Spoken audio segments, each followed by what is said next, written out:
quand vous prenez des nageurs, quand vous prenez par exemple de petits lutteurs, quand c'est des scolaires,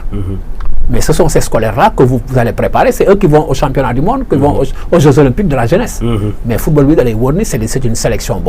qui va être détectée par la direction technique nationale pour participer à ça. Donc là, ça aussi c'est important. Moi je pense que bon, le coup est déjà parti, mais il faudrait que les gens réfléchissent sur des stratégies, que les gens réfléchissent aussi sur des formats de compétition en Afrique. Wow. Parce que il y a par exemple aujourd'hui le CASOL, qui est pratiquement l'organisation, l'association des confédérations africaines des sports olympiques. Ils sont en train de s'organiser pour que les prochains Jeux africains soient qualifiés, que les champions soient qualificatifs pour les Jeux africains. Parce que, par exemple, t'es Afrique, dañu xaw a néewal doole ci qualification Jeux olympiques yi parce que dañuy gis ñu ne Jeux olympiques ñu boole la ak la ngay dem def compétir ak ay européens alors que tu as un continent où tu dois pouvoir faire tes qualifications avec les pays d'Afrique pour pouvoir se qualifier. Mais par exemple da ngay gis basket ñaa da ngay dem jouer ak ay Philippines ak jouer ak ay yenn équipe yeeg yooyu nga demaat handball ainsi de suite nga demaat ay judo da ngay war a di voyager pour ay points alors qu'on a nos compétitions. Les Jeux africains peuvent nous permettre de gagner des points. Les championnats d'Afrique, les Open qui se déroulent en Afrique peuvent nous permettre de gagner. Moi, je pense que c'est là où l'importance de la mise sur pied du CASOL qui est dirigé par le président de la Confédération africaine d'athlétisme, Kalkaba. Il y a Mohamed Diop Nyingichi en tant que président de la Confédération de natation, le président le ministre Mbagnick Mingichi. Donc, ça, c'est important. C'est important, c'est pour défendre un peu les intérêts de l'Afrique au niveau du comité international olympique et au niveau des instances mondiales. Machallah. Lamine, gis nga bu ñu continuer ak mbay mën nañu defal ay cours magistral ci kii bi non loolu la xaaral rek ci foofu la ñëw donc loolu mën nañ ci yeggali mu kii mais xam nga ne tey le 22 avril te 22 avril c'est devenu à la limite une date repère une date institution si wàllu làmb xam ngeen li ko waral léegi si dugg mais ba laataay loolu rek Lamine ñu bàyyi la nga dem am yeneen yitte yoo war a defee yeneen liggéey ñu bàyyi la nga tàggoo. voilà di rafetlu macha allah émission bi am na solo comme ni nga ko waxee rek suñu tonton moom bu ñëwee xam-xam dafa màcc ci wàllum sport rawatina wàllum albinisme maa ngi koy jaajëfal bu baax a baax. di rawatina wàllum. mais Alaaji Abdou il faut nga xam ni tamit aussi merci maa ngi lay jaajëfal bul fàtte ni dama am décès moom laa waroon njëkk a jaale muy mas xam nga ni tey loolu moo ma bàyyiwul nga xam ni ci korité bi rek laa ko doon conseillé naan ko defal lii dimanche ci guddi la ko benn xaritam jam mu mujjee décédé foofu ci Géejawaay tey lu ma toog ne yaacaaral lépp tonton Mbaye loolu moom moo ma daal di ko jaale seex rakam ak waa Géejawaay yëpp tey loolu moo ma xaw a jàpp tuuti waaw parce que dee moom dafa nekk lu sacré di jaajëfal internet yi waaw ba vendredi incha allah merci jërëjëf kon nag xam nga ne waaw bu ñu ñëwee 22 avril ne naan leen tey la vendredi tey la mardi 22 avril 2000 may ñu balaa ngay ñëw kii waaw vous dansez plus vite que la musique là donc 22 avril 22 avril 2001 Iba Mar Diop ci la Yékini daanoon ki nga xam ne moom mooy Khadim Ndiaye numéro 1 22 avril 2007 22 avril de 2007 ci la Modou Lo daanoon ki nga xam ne moom mooy Double Less numéro 2 waaye de 22 avril 2012 ci la Yékini concédé woon sa première défaite après 15 ans donc ki nga xam ne moom mooy Balla Gaye numéro 2 daanoon ko stade Demba Diop ñu dem rek régi ñu mayaat ñu boobu combat ñu xoolaat ko te daal di ñëwaat. Balla Gaye jàpp loxo ndeyjooram bu dëgër Balla Gaye jël na Yékini mu arbitre wax dara amul loolu la arbitre wax Balla Gaye daw na jàpp Yékini da doon door mu yooru action boobu dinañ ci day soit Yékini jàpp na Balla Gaye Yékini doo daan na Yékini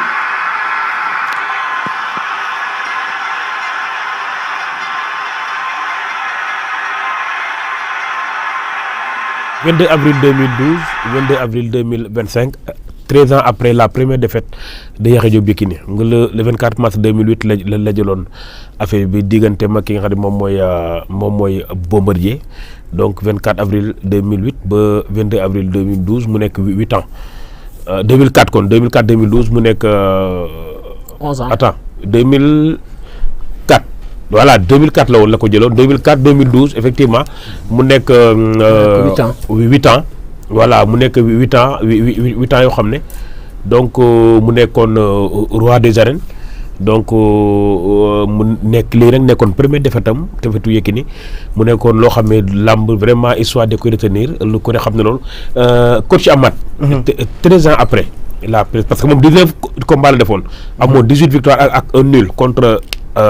Tafa Gueye waaye fii nag mu am premier défaitam 13 ans après lan la booy xoolaat combat bu défaite boobu kii amoon diggante ma kii lan la lay def waaw xam nga Yékini moom Abou vraiment ku jara sargal la si monde làmb voilà parce que lutteur la boo xamante ni woon non seulement waxuma la dara rek li mu doon dégager li mu doon def da ko doon def ak fulla ak fayda te ñoom période bi ñuy toll si seeni jamono doo leen dégg si benn génn wala ay comme tey li xew li booy di def donc dafa bëri yoo xamante ni booy dañ ko war a roy si ñoom voilà parce que ñoom dañ doon demee sportivement entraîné toog seen gétt def li mu war a def mbër bu dee def noonu sax bu ñu la dee ngemb après parce que bëri dafa am ay aspects yu bëri dafa am ci côté sport am ci côté mystique am ci yeneen kii donc pour nga am dara si làmb il faut nga respecter yooyu yëpp Yékini nag noonu la meloon moo tax jour bi nekkoon na bis boo xamante ni vraiment kii woon na trop si monde làmb quoi ci monde làmb waaw kii bu rëy la woon daal surprise lu événement la woon parce que fii Yékini tolloon ak fii nit ñi bët bi ñu ko doon xoolee waaw voilà ak ñu ko di jàppoon ne dina jeexal carrière am sans exactly voilà moo tax nekkoon na daal loo xam ne surprise bu rëy la woon macha allah coach Assane premier défaite boobu noo ko 13 ans après noo ko ban souvenir nga ci am non xam nga tamit jamono yooyu tamit Balla Gaye dafa toll ci guddi yoo xam ni jàpp na ne ku taxaw moo la man te Balla Gaye loolu la gëmoon waaye boo xoolee ci biir làmb ji Yékini moo daan boppam waaw parce que xool ñaari pied gauche lañ mu daw jàpp ci wokku Balla Gaye Balla fax ku mu rëpp bu jël bi am Yékini da koo dóor caxabal Balla teggi mu dóor ko placage Balla roccee ko bàyyi ko mu tuur waaw maanaam daa forcé bëri bi waaw dafa forcé bëri bi dafa attaqué te moom combat bi bu Yékini waru mu bëri waru nekk attaquant dafa waroon taxaw waaw dafa waroon nekk défenseur parce que li ma soxla la Balla Gaye jël si waaye bi dafa suulee moom moo dox ci kaw Balla Gaye Balla Gaye di xeex di ko mënee bëri moom dafa waroon ñëw taxaw rek téye boppam jox Balla Gaye bis bi ne ko maay mag nga juum mu corriger ko waaye dafa ñëw imposer Balla Gaye ba pare bu Yékini loxo boosi bi mu njëkk a jàpp fële bi mu ko bàyyee foofu la làmbam yàqoo te bi ko Balla Gaye jàppee Balla mu ngi koy dugal uppercut te mu ngi rasu te Yékini mënul jàpp fële Yékini songu cuune bi waaw daw këf tànk bi Balla faqat ko biñu jàppante waa rek dañ ne action bi Yékini du ko dóor caxabal Balla teggi tànk caxabal bi dafa mel ni yeggul da ko yóotu Balla delloo tànk bi ginnaaw waaw mu koy dóor placage Balla divitation de corps tuur ko dafa bëri ñaari bëri yu ñor mu xoolal fii xoolal fii gis nga waaw ñuy aggul placage bu fële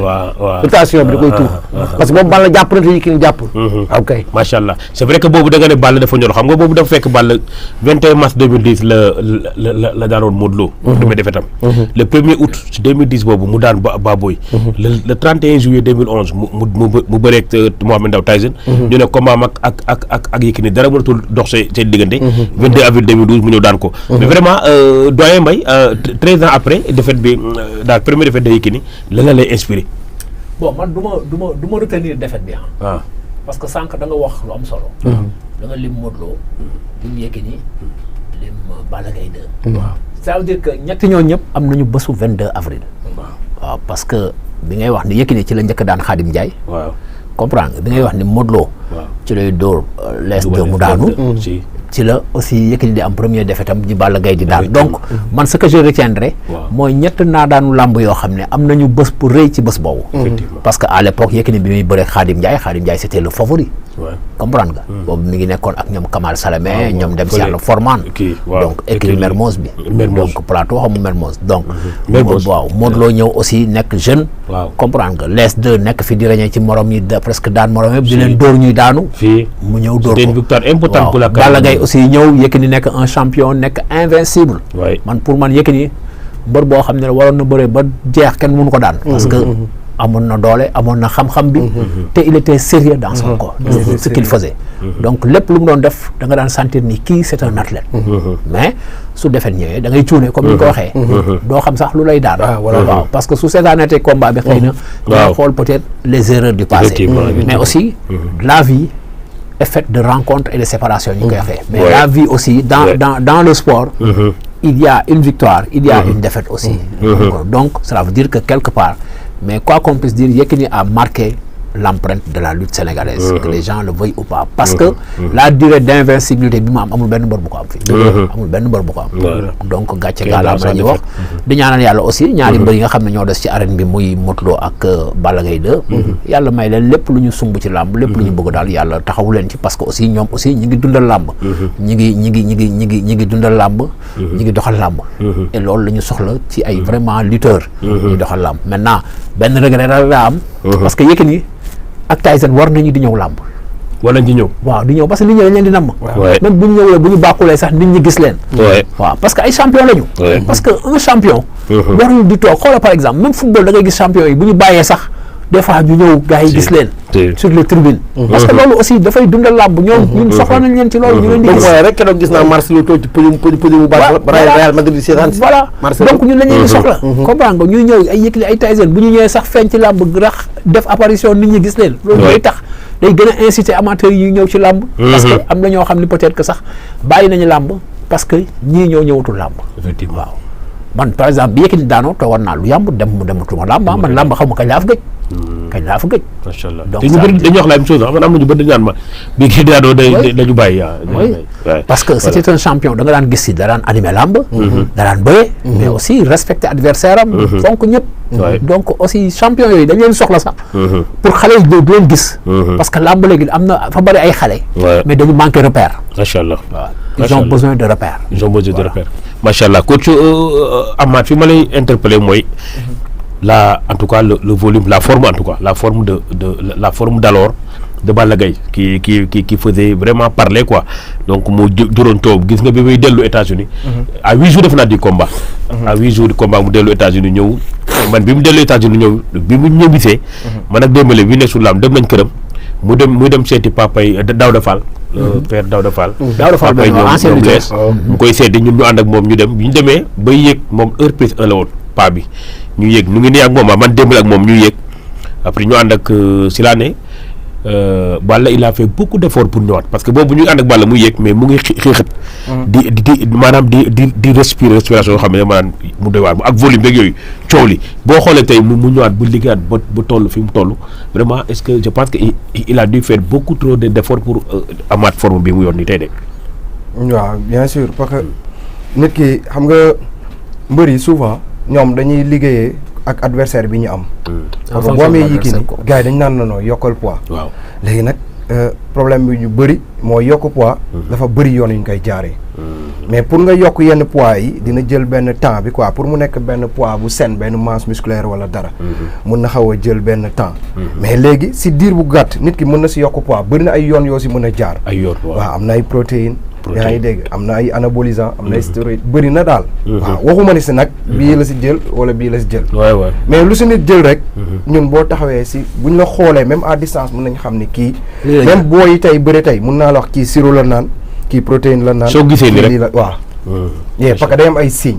loo si jël day am ay signes yoo xam ne day feeñ ci kanam gi ñamal ñu si signes c'est quoi comme ça bu fekkente ni tey da nga jël ay stéroïdes anabolisant da ngay gis kanam gi day am ay picc day am picc da ngay gis picc loolu signe la bu fekkente ni ay sirop la tey jii bëri na du ma tudd ay tur quoi mais am na booy xam ñu ngi bëri actuellement naan nañu protéine ay sirop lañ naan même boo leen gisul sax ku si naan protéine du def noonu nit protéine c'est des compléments alimentaires loolu ay compléments alimentaires ay protéines ay créatine moo il prend des anabolisants quoi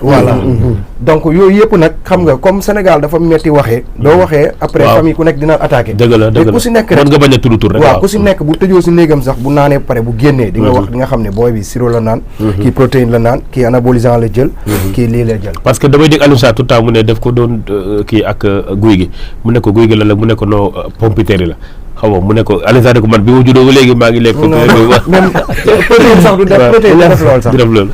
protéine du def loolu protéine tey jii par exemple dafa nekk loo xamante ni yaram da koy soxla parce que dafa am ñaari voie pour nit ki mën a jël ay protéine yaram yëpp a ko soxla. kii entraîné wul mais kii entraîné day gën a soxla surplus de protéines. léegi nag kii entraîné bu fekkente ni dafa mun na ko lekk si ñam yi. bu ko neexee mun na bañ a jënd protéine. mun na ko bañ a jënd quoi. bu ko mënee lekk à travers aliments yi waaw. léegi nag loolu mooy jafe des fois parce que nit ki à longueur de journée pour nga lekk si assez de protéines yi yaram soxla. acide amidonné day jafe yi nga soxla pour mu amale protéine yi. waaw par exemple comme ay ginaar ay dend. yàpp nag yooyu yëpp jën am na protéine mais xam nga comme Sénégal dafa metti si wàllu amul ndox ay xeer la am jënd bi mun na metti boo amul ay yàpp ak yooyu mën nga am ay ñebe mën nga am nen. moringa bi tey da lay dimbali tamit am na protéine parce que dama am protéine animal am